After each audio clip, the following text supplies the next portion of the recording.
Na-approve nga ba ang Maya personal application ko? Tara, alamin natin.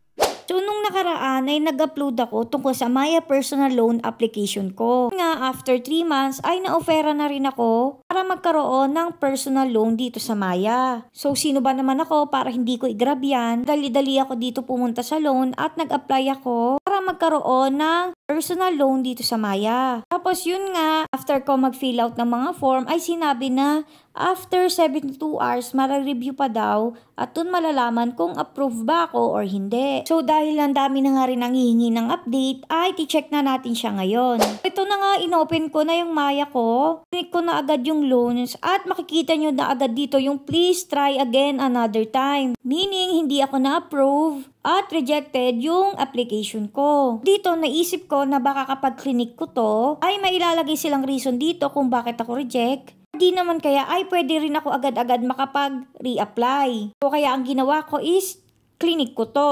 Tapos pagka-click ko is ganito yung lumabas. Siyempre natuwa ako kasi pwede ako ulit mag-apply. Nga nabasa ko dito yung apply now. So clinic ko siya. Tapos clinic ulit yung sa baba. Ayan, kinontinue ko lang. Tapos ganito naman yung lumabas. Meaning hindi na naman ako eligible sa Maya personal loan. Sinasabi na gamitin ko lang daw palagi yung Maya. So kasi sana nakalagay dito kung bakit ako rejected. Para kung sakaling makakapag-reapply ako ulit, ay alam ko na yung dapat kong gawin. Pero kasi sa tingin ko kung bakit ako na-reject is dun yung sa mga kailangan na mga katunayan na may trabaho ba, like that, bank statement, mga hinihingi nila na kailangan na katunayan na kumikita ka nga. Feeling ko, dun ako nagkamali. Kaya kung kayo, meron kayong Maya personal loan, make sure nyo na may mga sapat kayong documents kasi feeling ko mahigpit sila. So, dapat sundin natin yun. So, yun nga no, better luck next time na lang ako ulit at aantayin ko kung kailan ako ma-offeran at sasabihin ko ulit sa inyo. So, yun nga na. Sana may natutunan kayo sa video na ito. Thank you for watching. Yun na.